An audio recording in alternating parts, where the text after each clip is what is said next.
जय श्री कृष्णा। हरिओम। भक्तों, श्रोताओं, महाभारत की कहानी।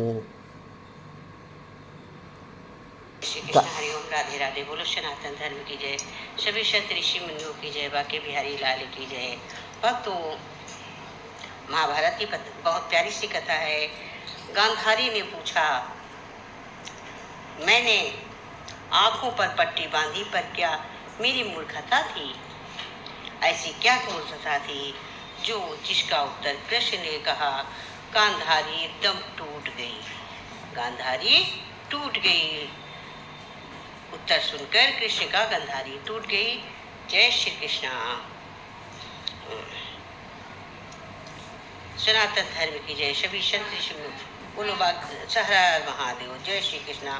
भक्तों, सोचिए, एक ऐसी माँ जिसने अपने पति के लिए अपनी आंखों पर जीवन भर के लिए पट्टी बांध ली, जिसने सूर्य और चंद्रमा का प्रकाश त्याग दिया, लेकिन जब उसी माँ ने अपने 100 पुत्रों को अपनी आंखों के सामने खो दिया, तो उसने स्वयं ईश्वर से वो एक सवाल पूछा जो उसकी आत्मा को चीर गया।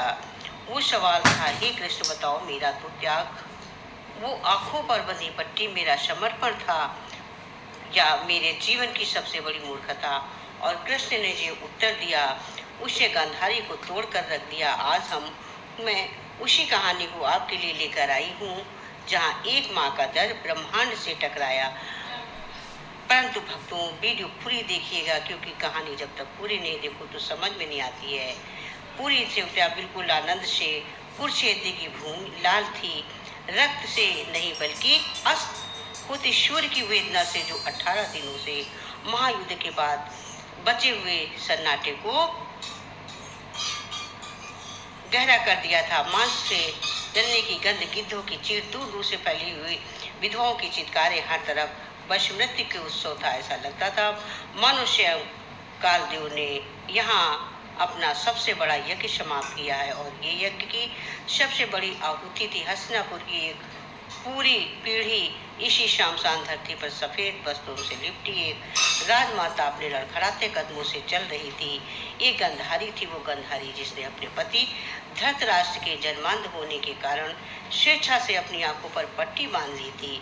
आज उसकी आंखों पर बंधी पट्टी और उसके मन के अंधकार में कोई भेद नहीं रह गया। उसके 100 पुत्र उसके गर्भ से जन्मे, 100 कौरव आज इसी भूमि पर मृत पड़े थे। एक दासी का कंधा पकड़े जो हर 100 के पास जाती, उसे टटोलती और फिर एक ठंडी आह भरकर आगे बढ़ जाती। उसके आंसू सूख चुके थे, उसका विलाप मौन हो चुका था। अब उसके भीतर केवल एक धधकता हुआ ज्वालामुखी था, जो एक ऐसे व्यक्ति को खोज रहा था जिस पर वो अटके, और वे व्यक्ति उसे दूर खड़ा दिखाई दिया। अपनी पीताम्बरी में शांत सौम्य और उस चेहरे पर एक अजीब सी करुणा थी, जो वे इस द्वारिकाधीश कृष्ण गंधारी के कदम उसे और मुड़ गए। उसकी चाल से अब एक अजीब सी तेजी आ गई, जैसे एक रोशनी अपने शिकार पर झपटती है। कृष्ण के पास पहुंचकर वो रुकी और सांस से तेज चल रही थी। उसने दासी का हाथ झटक दिया और कांपते हुए हाथों से कृष्ण की दिशा को इशारा किया। उसके आवाज में अब मौन थी, एक भयानक चीख बनकर टूटी फूटी, कृष्ण वहाँ हो तुम, आओ, देखो अपनी लीला को, परिणाम देखो। ये धरती जिसे तुमने अपनी कुटीर से रंग दिया है, देखो ये माताओं जिसके आंचल तुमने उजाड़ दिए हैं, देखो उन बच्चों को जो अब कभी अपने पिता का चेहरा नहीं देख पाएंगे। तुम तो ईश्वर कहलाते हो, सर्वशक्तिमान, सर्वज्ञाता हो, तो क्यों नहीं रोका?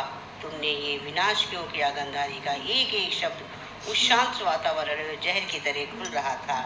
पांडव जो कुछ दूर खड़े थे सहम गए और स्वयं युधिष्ठिर को धर्मराज कहलाते थे, इस दृश्य को देखकर कांप उठे। पर कृष्ण शांत खड़े रहे। उनके चेहरे पर न कोई क्रोध था, न कोई भय, बस एक ही गहरी अथाह पीड़ा थी, जैसे वो गंधारी के हर शब्द को अपने भीतर सूख रहे हो। गंधारी रुकी नहीं, वो आगे बोली, तुम चाहते हो कि युद्ध रुक सकता था ना कृष्ण? जब मेरा दुर्योधन शांति का प्रस्ताव ठुकरा रहा था, तुम अपनी माया से उसका मन बदल सकते थे। जब दुष्सभा में मेरी कुलवधू का अपमान हो रहा था। तुम भरी सभा में प्रकट होकर उस अधर्म को रोक सकते थे, पर नहीं, तुम तो बस मुस्कुराते रहे। तुम तो बस अर्जुन की गीता का ज्ञान देते रहे। क्या यही था तुम्हारा ज्ञान कि भाई को भाई के रक्त से हाथ रंगने के लिए उकसाया जाए? बोलो कृष्ण, जवाब दो। गंधारी हाँफने लगी। उसका पूरा शरीर क्रोध और दुख से कांप रहा था। उसने अपने जीवन भर के तप और पतिव्रत धर्म की सारी शक्ति को अपनी वाणी में समेट लिया। फिर अचानक उसकी आवाज धीमी हो गई। जब अब उसमें क्रोध नहीं बल्कि एक गहरी आत्मा को चीर देने वाली पीड़ा थी। वो जमीन पर बैठ गई और उसकी आवाज एक फुसफुसाहट में बदल गई। मैंने क्या किया? हाय, मैंने क्या किया? जिस दिन मुझे पता चला कि मेरे पति देख नहीं सकते, मैंने उसी दिन अपनी आंखों पर पट्टी बांध दी। मैंने स्वयं को उस सुख से वंचित कर दिया जो हर मनुष्य का अधिकार है। मैंने सूर्योदय नहीं देखा, मैंने वर्षा की बूंदों को धरती पर गिरते नहीं देखा, मैंने अपने पुत्रों के चेहरे तक नहीं देखे। कृष्ण, मैंने सोचा था कि ये मेरा समर्पण है, मेरे पति के प्रति मेरा प्रेम है, मेरा धर्म। मैं उसके अंधकार में अपनी उसकी साथी बनना चाहती थी, पर आज जब मेरे 100 पुत्रों की लाशें मेरे चारों ओर पड़ी हैं तो मेरा मन मुझसे एक ही सवाल पूछता है। यहाँ एक गहरा सन्नाटा छाया है। गंधारी ने अपना सिर उठाया। भले ही उसकी आंखों पर पट्टी थी, पर ऐसा लगा जैसे वे सीधे कृष्ण की आत्मा में झांक रही हो। और फिर उसने वो सवाल पूछा जिसने वहां मौजूद हर व्यक्ति को और शायद स्वयं को भी स्तंभ कर दिया हुए। मधुसूदन, आज सत्य कहना, अपनी सारी कूटनीति और ज्ञान को परे रखकर एक माँ को सच बताना। मेरी आंखों पर बंधी ये पट्टी मेरा ये जीवन भर का त्याग क्या ये एक पतिव्रता स्त्री का सर्वोच्च समर्पण था, या एक अंधी माँ का एक मूर्ख ये रानी की सबसे बड़ी दुखी मूर्खता थी? ये सवाल कुरुक्षेत्र की उस रक्त रंजित भूमि पर एक यक्ष प्रश्न की तरह गूंजता रहा। उस सवाल में एक स्त्री की दर्द था, एक माँ का पश्चाताप था और एक पत्नी की विफलता थी। इस एक सवाल ने धर्म, कर्म और त्याग, प्रेम की हर परिभाषा को कटघरे में खड़ा कर दिया। दोस्तों, मित्रों, भक्तों, श्रोताओं, गंधारी का यह सवाल कितना जायज है? एक स्त्री जिसने अपना सब कुछ त्याग दिया, आज वो अपने ही त्याग पर सवाल उठा रही है। आपको क्या सभी को लगता है कि समर्पण था या मूर्खता थी? अपने कमेंट हमें जरूर बताइएगा, क्योंकि आपका कमेंट हमें उचित राय, हमें उचित सलाह लगता है कि आपने मेरी वीडियो को पूरा देखा। जरूर बताइएगा। और अगर एक माँ के इस दर्द से आपके दिल को छुआ है तो हमारे वीडियो को लाइक करें और हमारे चैनल भक्ति शक्ति को सब्सक्राइब करें, क्योंकि कृष्ण वो उत्तर देंगे जो गंधारी के साथ साथ हम सभी की दिशा बदल सकता है। वो उत्तर जो हमें प्रेम और मोह, समर्पण और पलायन के बीच का अंतर समझाएगा। कृष्ण शांत खड़े थे।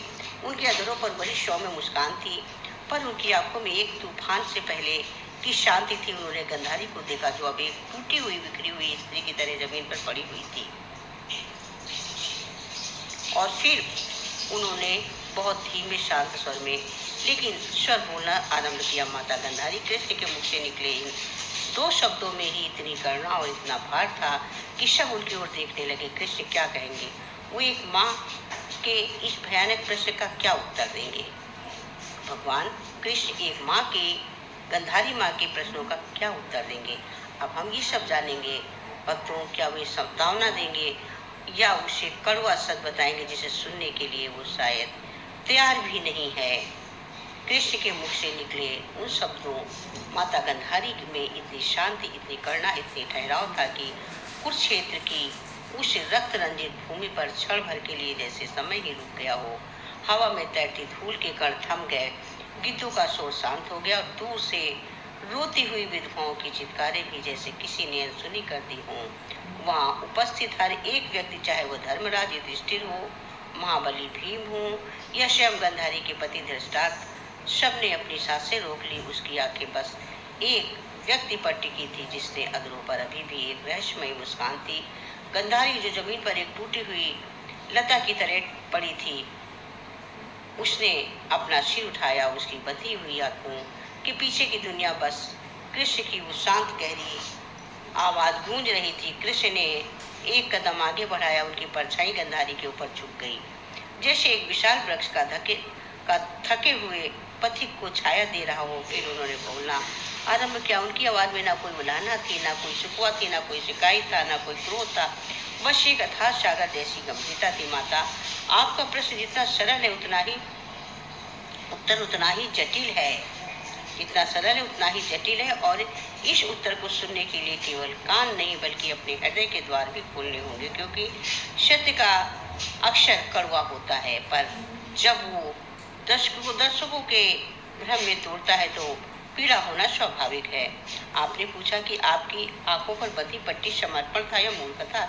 इस प्रश्न का उत्तर मैं नहीं बल्कि आपका अपना जीवन, आपके अपने कर्म और आपके अपने निर्णय देंगे। मैं तो बस एक दर्पण बनकर आपके सामने खड़ा हूँ, जिसने आपको अपनी ही छवि देखनी है। कृष्ण रुके। उन्होंने एक गहरी सांस ली, जैसे ही गंधारी ने अपने शब्द पहचानने के समय दे रहे हो। सोचिए माता, उस दिन वो याद कीजिए जब आपने पहली बार ये पट्टी अपनी आंखों पर बांधी थी। उस क्षण आपके मन में क्या था?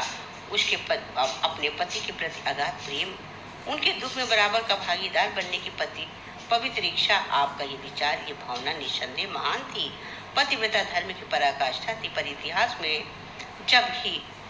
जब भी महान पतिव्रता स्त्रियों की गणना होगी, आपका नाम सर्वप्रथम लिखा जाएगा। इसमें कोई दुविधा नहीं है, कोई संदेह नहीं। आपने अपने पति के अंधकार को साझा करने के लिए स्वयं प्रकाश का त्याग कर दिया। ये कोई साधारण बात नहीं है।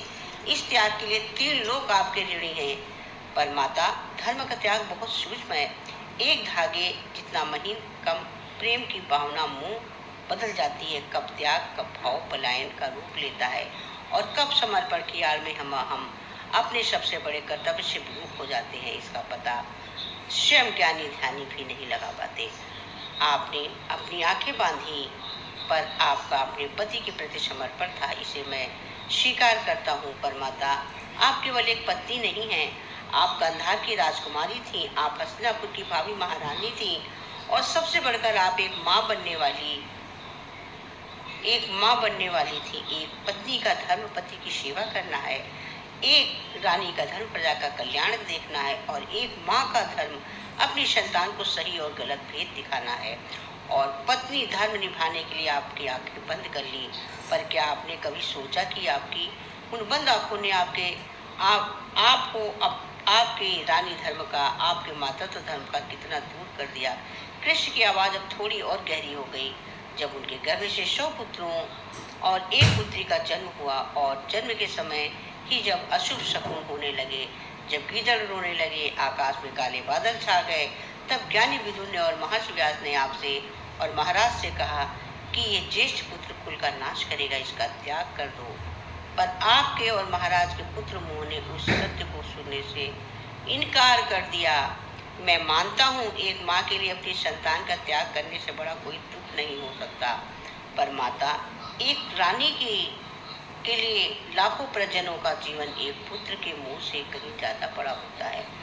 उस दिन आपने अपनी आंखों पर बंधी पट्टी के पीछे से नहीं, बल्कि अपने मन से पड़े मुंह के पर्दे से पीछे से निर्णय लिया, और अपनी पहली चूक की माता, वो पहली बार जब आपने समर्पण के नाम पर अपने सबसे बड़े कर्तव्य यानी विवेक से मुंह मोड़ लिया था। फिर आपके पुत्र बड़े होने लगे, और दुर्योधन, दुशासन और अन्य कौरव जब वो बाल्यकाल में ही मेरे भक्त भीम को नीचा दिखाने के लिए, इसे ईर्ष्या करने के लिए षड्यंत्र करते थे, जब उन्होंने भीम को विष देकर गंगा में फेंक दिया, तब भी आप चुप रही। आपने उसे बालकों का खेल समझकर अनदेखा कर दिया। आपने ये नहीं सोचा कि जो बीज आज विष है, वो कल चलकर एक विशाल विष वृक्ष बनेगा, जो पूरे फूल को अपनी छाया में लेकर नष्ट कर देगा। आपने अपनी आंखों पर पट्टी बांध रखी, पर क्या आपके कानों पर भी पट्टी बंधी थी? माता, क्या 10 दासियों से ये स्वयं कुंती से आपको अपने पुत्रों पर इन कुकर्मों की सूचना नहीं मिलती थी, पर आपने हर उसे पुत्र मोह के आंचल में छिपा लिया। आपने सोचा कि प्रेम से आप उन्हें बदल देंगी, पर आप ये भूल गई कि प्रेम का अर्थ केवल स्नेह देना नहीं होता। प्रेम का अर्थ समय आने पर दंड देना भी होता है। एक कुम्हार भी जब घड़ा बनाता है तो उसे बाहर से थपथपाता है और भीतर से उसे सहारा भी देता है। आपने अपने पुत्रों की बाहर से केवल थपथपाया, भीतर से उन्हें कभी कभी सही गलत का सहारा नहीं दिया। और परिणाम ये हुआ कि वे घड़े कभी पके ही नहीं, वे कच्चे रह गए और समय की एक ही चोट से टूटकर बिखर गए। मित्रों, एक मिनट रुकिए और सोचिए, कृष्ण यहाँ कितनी बड़ी बात कह गए कि पके नहीं और कच्चे रह गए घड़े, क्योंकि आपने सही सीख नहीं दिया। प्रेम और मोह में अंतर है। क्या हम भी अपने बच्चों से प्रेम में इतने अंधे हो जाते हैं कि उनके गलत को भी सही मानने लगते हैं? आपकी इस बारे में क्या राय है? हमें नीचे कमेंट में बताइएगा। और अगर कृष्ण की ये बातें आपके दिल तक पहुंच रही तो इस वीडियो को एक प्यारा सा छोटा सा लाइक और हमारे चैनल भक्ति शक्ति को सब्सक्राइब करें यदि आपने अभी तक सब्सक्राइब नहीं किया है, क्योंकि आगे जो भगवान कृष्ण बोलेंगे वो गंधारी के साथ साथ हम सभी की आत्मा जब जुड़ जाएगी। और चलिए कहानी में वापस आती हूँ। कृष्ण ने अपनी दृष्टि अब दूर खड़े दुर्योधन पर सौंपड़ डाली, पड़े हुए दुर्योधन पर दूर पड़े दुर्योधन की सौंपड़ डाली। फिर वापस गंधारी की ओर मुड़े और बोले, फिर आया वो दिन माता, हस्तिनापुर के इतिहास का सबसे काला दिन, ध्रुतकेड़ा का दिन, जब भरी सभा में आपके पुत्रों ने पांडवों को उनका सब कुछ छीन लिया, उनका राज, उनकी संपत्ति, उनका सम्मान और यहाँ तक कि उन्हें दास बना दिया। तब भी पाप अपने पक्ष में मौन थी, तब भी तो आप मौन थी। आपने सोचा कि पुरुषों के बीच का मामला है, पर जब आपका अधर्मी पुत्र दुशासन आपकी कुलवधू पंचाल की राजकुमारी यज्ञसेनी द्रौपदी को अपने बालों से पकड़कर भरी सभा में घसीट लाया, जब वो असहाय नारी अपने पतियों से सभा में बैठे भीष्म और कृप से जैसे ज्ञानियों से रक्षा की भीख मांग रही थी, तब कोई उसकी लाज बचाने आगे नहीं आया। जब आपका वही पुत्र दुशासन उसका चीरहरण करके के लिए बढ़ा, तब आप कहाँ थी माता? तब आपकी ममता कहाँ थी? तब आपका रानी धर्म कहाँ था? कृष्ण की आवाज में अब एक ऐसी पीड़ा थी, एक ऐसा आक्रोश था जिसे सुनकर पत्थर भी पिघल जाए। माना कि आपकी आंखों पर पट्टी थी, आपने वो दृश्य नहीं देखा, पर द्रौपदी को चित्कार के कारण पुकार आपके कानों तक नहीं पहुंची। क्या आपके अंतःकरण ने आपके एक बार भी नहीं धिक्कारा कि उठो गंधारी, ये धर्म हो रहा है, ये केवल एक स्त्री का अपमान नहीं है, वो पूरी नारी जाति का अपमान है, ये हस्तिनापुर की गरिमा का चीरहरण हो रहा है, इसे रोको। पर नहीं, आप नहीं उठी और अपनी उसी पट्टी के अंधकार में छिप कर बैठी रही। आपने सोचा कि मेरे पति अंधे हैं, उस सभा में कुछ नहीं कर पा रहे तो मैं एक स्त्री होकर क्या करूंगी माता? यही आपकी सबसे बड़ी भूल थी। उस दिन यदि आप अपनी आंखों से पट्टी खींचकर फेंक देती और एक सिंघनी की तरह सभा में जाकर अपने पुत्रों को ललकारती, यदि आप कहती कि दुशासन रुक जा, अगर अपनी माँ का दूध पिया है तो इस अबला पर हाथ उठाने से पहले अपनी ये माँ के मृत शरीर पर से गुजरना होगा। तो विश्वास कीजिए माता, आपके इस रूप में आगे न दुर्योधन का अंधकार टिकता, ना दुशासन का दुस्साहस और ना ही शुक्नी की क्रूरता उस दिन एक स्त्री की लाज ही नहीं बल्कि उस दिन महाविनाश को भी रोक सकती थी। पर आपने समर्पण के नाम पर जो पट्टी बांधी थी वो वास्तव में पलायन का एक बहाना बन गई। आपने अपनी आंखों पर पट्टी नहीं बांधी माता, आपने अपनी आत्मा पर, अपने विवेक पर और अपने कर्तव्य पर पट्टी बांध ली। गंधारी का शरीर थर थर कांप रहा था। कृष्ण एक एक शब्द उनके पिघले हुए शीशे की तरह उनके कानों में उतर रहे थे और उनकी आत्मा को जला रहे थे। उसे वो दिन याद आया, उसे द्रौपदी की चीखें सुनाई दी, पर वो अपनी जगह से हिल भी नहीं पाई। एक अजीब सी जड़ता ने उसे जग पकड़ लिया। उसे लगा कि जो हो रहा है वो नियति है, पर आज कृष्ण उसे बता रहे थे कि वो नियति नहीं, उसके अपने कर्मों की, उसकी अपनी निष्क्रियता का परिणाम था। कृष्ण आगे बोले, लोग कहते हैं कि मैंने ये युद्ध करवाया, मैंने अर्जुन को उकसाया, पर सच तो ये है माता कि इस युद्ध की नींव इसी दिन रख दी गई थी जिस दिन आपने अपने पुत्रों को पहले अधर्म पर चुप्पी साध ली।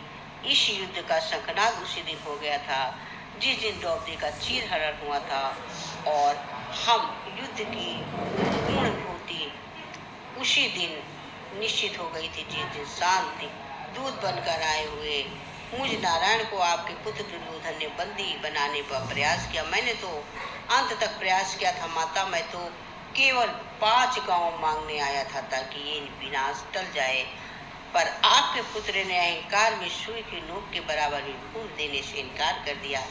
तब भी आप चुप रही। आपने एक बार भी अपने पुत्र को ये नहीं समझाया कि पुत्र, ये अहंकार छोड़, ये पूरे कुल का नाश कर देगा। आप बस आशीर्वाद देती रही। ये तो धर्म सतो जया, जहाँ धर्म है वही विजय है। पर आपने ये देखने का प्रयास नहीं किया कि धर्म किसके पक्ष में है था। आपने बस अपने पुत्र के पक्ष में ही अपना धर्म मान लिया। यही तो मोह है माता, जो सत्य को जानते हुए भी उसे स्वीकार करने से रोकता है। अब आप ही बताइए माता, आपका ये त्याग, आपकी ये बंधी हुई पट्टी, क्या ये समर्पण था?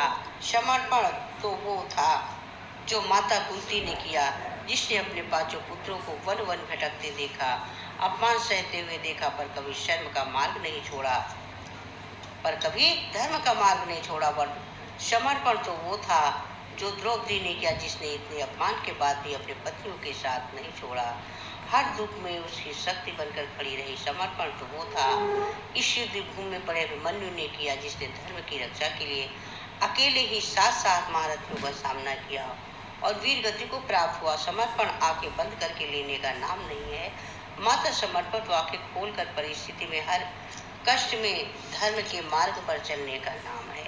आपने अपनी आंखें बंद करके अपने पति के प्रति जो शायद अपना धर्म निभा दिया, वो आपने अपनी संतान के प्रति, अपने कुल के प्रति, अपनी प्रजा के प्रति और स्वयं मानवता के प्रति अपने धर्म से मुंह मोड़ लिया। आपकी पट्टी ने आपको देखने से रोका, पर उसने आपके पुत्रों को ये संदेश दिया कि उसकी माँ उसके हर कुकर्म को देखते हुए असमर्थ है, देखने में असमर्थ है। और जब माँ ही नहीं देख रही तो फिर डर किसका? आपकी उस पट्टी ने आपको 100 पुत्रों को निरंकुश बना दिया, उन्हें अधर्मी बना दिया और अंत में उन्हें मृत्यु के द्वार पर पहुंचा दिया। कृष्ण अब गंधारी के बिल्कुल समीप आ चुके थे। वे झुके और उनकी शांत और ब्रज से भी कठोर आवाज में बोले, तो सुनो माता, आगे सुनिए। आपके प्रश्न का उत्तर आपकी आंखों पर पट्टी बंधी थी आपके जीवन की सबसे बड़ी मूर्खता नहीं थी। नहीं, मूर्खता तो अज्ञान होती है। आपने जो किया वो ज्ञान में नहीं, सब कुछ जानते हुए किया।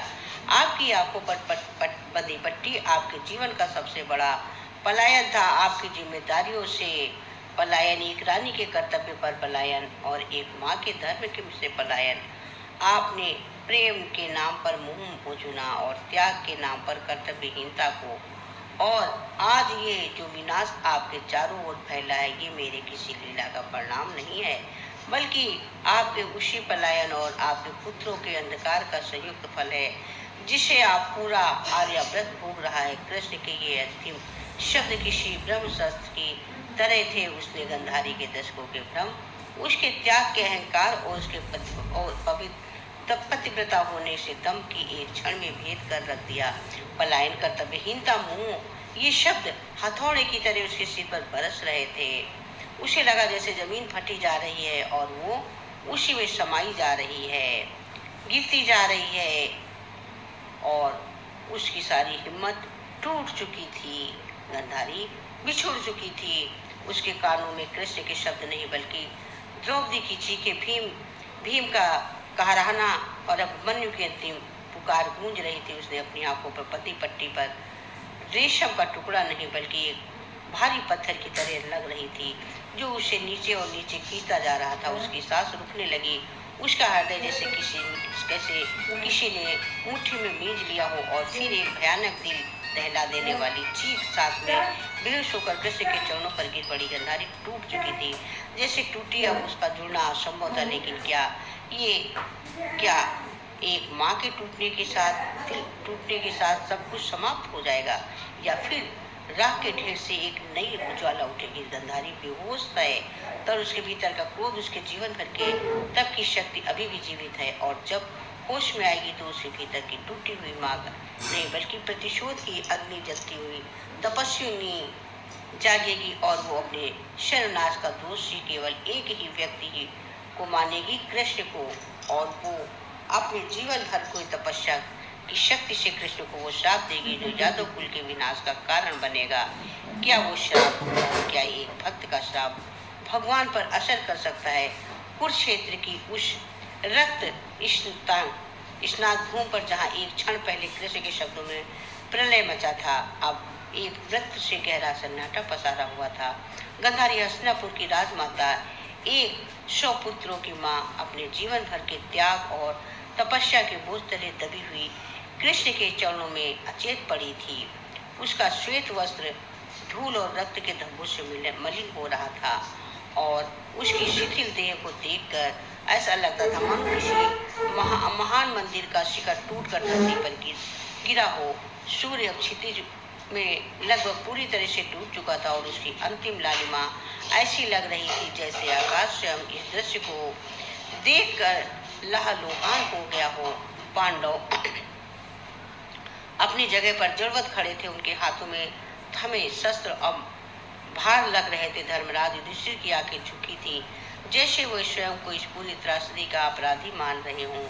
भीम की गदा भूमि पर पड़ी थी और उसकी विशाल देह दुख से झुक रही थी।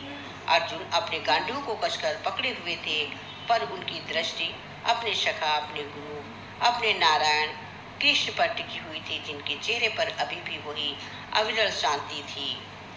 वो सौम्य मुस्कान थी, जैसे कुछ हुआ ही न हो, जैसे गंधारी का टूटना बिखरना भी उसकी किसी विराट योजना का ही एक हिस्सा, छोटा सा हिस्सा था। धीरे धीरे जैसे कोई गहरी निद्रा में जागे गंधारी के शरीर में एक हल्की सी हरकत हुई। उसकी उंगलियां कशी, उन्होंने उस ठंडी कठोर धरती को महसूस किया जिस पर उसके 100 लालों की देह अभी भी पड़ी हुई थी। हवा में तैरती मृत्यु की गंध अब उसकी नासिका में एक परिचित दुर्गंध की तरह बस चुकी थी। उन्होंने एक लंबी कांपती हुई सांस ली और उस सांस के साथ ही कृष्ण के वो शब्द, वो एक एक शब्द जो ब्रज की तरह उनके हृदय पर गिरे हुए थे, उनकी चेतना में बांध गए। पलायन, कर्तव्यहीनता, मुंह अपनी अंतरात्मा पर पट्टी बांध ली थी। ये शब्द अब केवल शब्द नहीं थे, ये धधकते अंगारे के थे जो उनकी आत्मा को जला रहे थे। उनके दर्शकों को, विश्वास को, अपनी आत्मा को, सम्मान को, अपने पतिव्रत और उनके पतिव्रता होने के गौरव को भस्म कर रहे थे।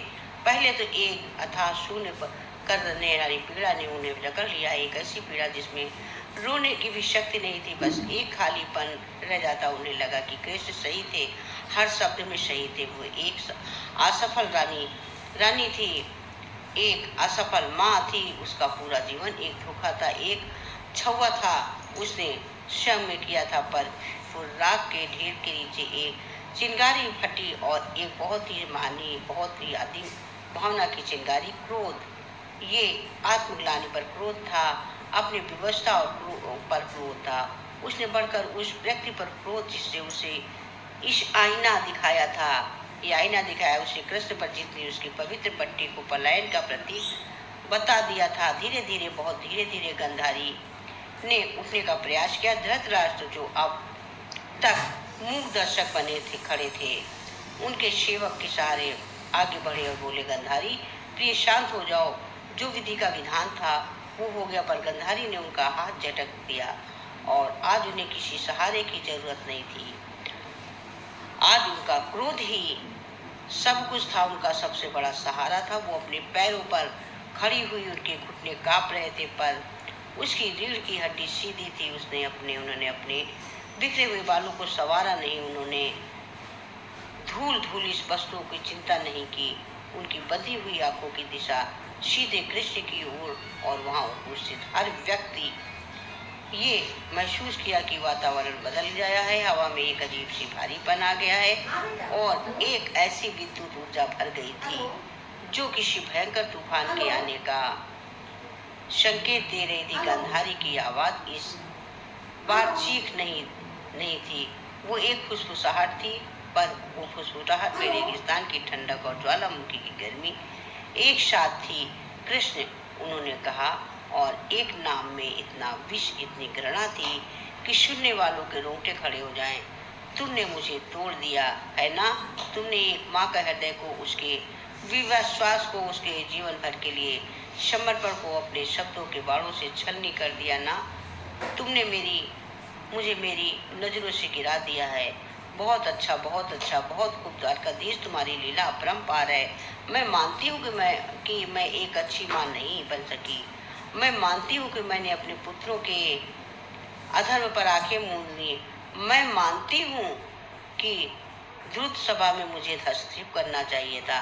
मैं अपने सारे अपराध स्वीकार करती हूँ। कृष्ण, पर एक प्रश्न का उत्तर दो।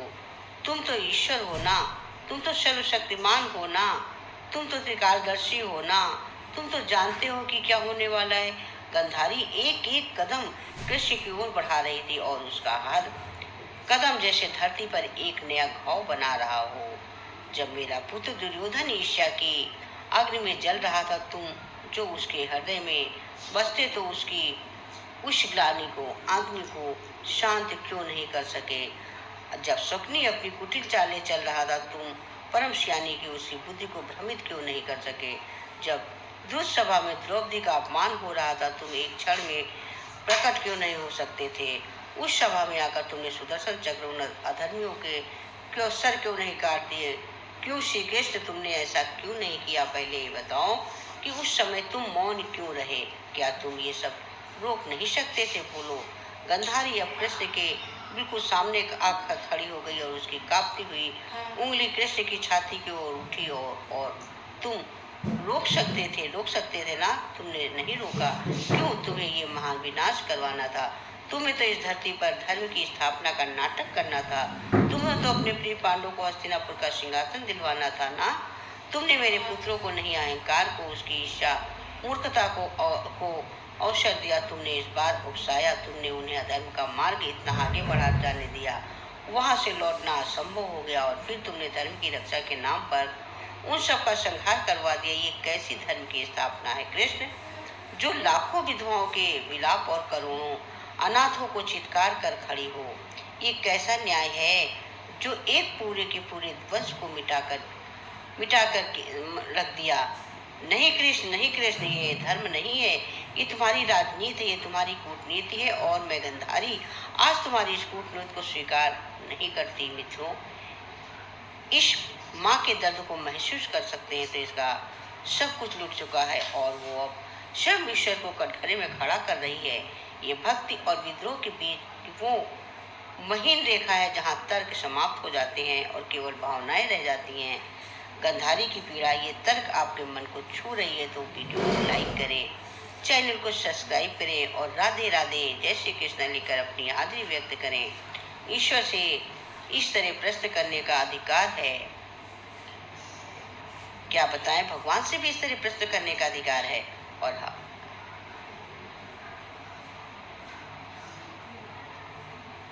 भक्तों, क्योंकि अब ऐसी जगह चल रहे हैं जो इतिहास की धारा को हमेशा के लिए बदल देगा। गंधारी का पूरा शरीर अब किसी अनजानी शक्ति से कांप रहा था। उसके जीवन भर का पतिव्रत धर्म व्यक्ति, उसके त्याग और तपस्या को अर्जित कर चुकी शक्ति, उसने जब संचित करके देखा, तुमने मेरे कुल का नाश किया है कृष्ण। तुमने एक माँ के उसके 100 पुत्रों को छीन लिया। तुम हस्तिनापुर की गोद शून्य कर दी है। मैं तुम्हें क्षमा नहीं कर सकती, कभी नहीं। आज मैं अपने प्रतिव्रत धर्म को साक्षी मानकर, अपनी कोख के शून्यपन को साक्षी मानकर और इस युद्ध भूमि में पड़े हर एक शव को साक्षी मानकर तुम्हें श्राप देती हूँ कृष्ण। मैं तुम्हें श्राप देती हूँ कृष्ण। शब्द सुन के ही जैसे ब्रह्मांड में एक क्षण के लिए सब कुछ थम गया। पांडव भय कांप उठे। ऋषि के हाथ जोड़कर कहा, नहीं माता, नहीं, ऐसा नर्क मत करो। वो तो स्वयं नारायण है। पर गंधारी ने किसी की नहीं सुनी। उसने आंखों पर बंधी पट्टी के नीचे एक अजीब सी हलचल हुई। एक दिव्य ज्योति वहां केंद्रित होने लगी। उसने अपने कांपते हाथों से अपनी पट्टी के किनारे को थोड़ा सा उठाया और दर्शकों को पहली बार उसके दृश्य का एक छोटा सा अंश उस पट्टी के बंधन से मुक्त हुआ। और उस दराज से जो रोशनी निकली वो सूर्य के प्रकाश से भी अधिक तीव्र थी, विनाशकारी थी। वो दृश्य सबसे पहले उसने सामने खड़े युधिष्ठिर के पैरों पर पड़ी और उसके पैर का नाखून उस दृश्य के तेज के काला पड़ गया, जल गया। ये केवल एक झलक थी गंधारी की संचित तप शक्ति की, एक छोटी सी झलक। और फिर उन्होंने अपनी वो विनाशकारी दृश्य कृष्ण पर केंद्रित की और उनके मुख पर से वो शब्द निकले जो युगों युगों तक गूंजते रहने वाले थे, सुनो वासुदेव कृष्ण, सुनो कृष्ण, जिस प्रकार तुमने मेरे कुल का, कौरव का आपस में लड़वा कर सर्वनाश कराया, उसी प्रकार आज से 36 वर्ष बाद तुम्हारा अपना कुल, ये पूरा यदुवंश आपस में लड़कर नष्ट हो जाएगा। तुम्हारे अपने पुत्र, तुम्हारे अपने पौत्र, तुम्हारे अपने बंधु बांधव मदिरा के नशे में एक दूसरे के रक्त से प्यासे हो जाएंगे और एक दूसरे को वैसे ही काट डालेंगे जैसे आज मेरे पुत्र पांडव पुत्र इस भूमि पर कटे पड़े हैं। तुम सर्वशक्तिमान होकर भी उन्हें नहीं रोक पाओगे। तुम असहाय होकर अपने पूरे कुल का विनाश अपनी आंखों से देखोगे। जैसे ही आज मैं देख रही हूँ, गंधारी एक क्षण के लिए रुकी, उसकी सांसें फूल रही थी, उसकी आंखों में प्रतिशोध की अग्नि प्रचंड हो गई थी और अंत में कृष्ण, जब तुम्हारा कोई नहीं बचेगा तब तुम उस विनाश को देखकर अकेले, नितांत अकेले रह जाओगे।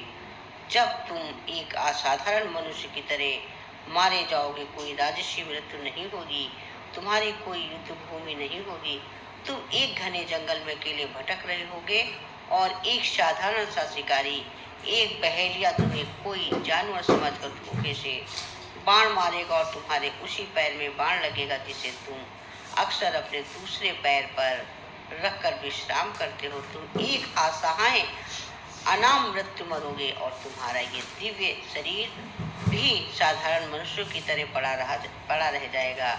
ये एक पुत्रहीन माँ का श्राप है, एक राजमाता का श्राप है। ये फलीभूत होकर रहेगा, और होकर रहेगा। ये कर गंधारी वही धरती पर गिर पड़ी, जैसे उसके शरीर की सारी ऊर्जा, सारी शक्ति शब्दों के साथ निकल गई हो। श्राप दिया जा चुका था। कुरुक्षेत्र की हवा से अब केवल गंधारी के अंतिम शब्द गूंज रहे थे। पांडव स्तब्ध थे, भयभीत थे, उन्हें विश्राम नहीं हो रहा था। विश्वास नहीं हो रहा था कि गंधारी ने ऐसे कैसे कह दिया। कोई स्वयं नारायण को ऐसा श्राप दे सकता है? वे सब कृष्ण की ओर देखने लगे, ये उम्मीद करते कि कृष्ण इस श्राप को अस्वीकार कर देंगे, इसे उनकी माया से नष्ट कर देंगे या क्रोधित होकर गंधारी को भस्म कर देंगे। पर कृष्ण के अधरों पर अभी भी वही शांत और सौम्य रहस्यमयी मुस्कान थी। उन्होंने गंधारी के श्राप को सुना जैसे कोई माँ उनके बालक के तोतले गुस्से को सुनाती है। उन्होंने ना कोई क्रोध दिखाया, न कोई आश्चर्य। वो आगे बढ़े और उस स्थान पर झुके जहाँ गांधारी निढाल पड़ी थी। उन्होंने अपने दोनों हाथ जोड़े और अपना मस्तक झुकाकर अत्यंत विनम्रता से कहा, तथास्तु माता, मैं आपके इस श्राप को स्वीकार करता हूँ। कृष्ण के इस शब्दों ने गांधारी के श्राप से भी बड़ा धमाका किया और मैं इसे स्वीकार करता हूँ, मैं स्वीकार करता हूँ। माँ, ये क्या? युधिष्ठिर आगे बढ़कर कहा, नहीं प्रभु, आप ये क्या कह रहे हैं? आप इस श्राप को क्यों स्वीकार कर रहे हैं? कृष्ण मुस्कुराए और युधिष्ठिर के कंधे पर हाथ रखकर बोले, शांत हो जाओ धर्मराज। माता गंधारी ने कुछ भी गलत नहीं कहा है। उन्होंने जो केवल जो कहा है वो होकर ही रहेगा और जो होना ही चाहिए।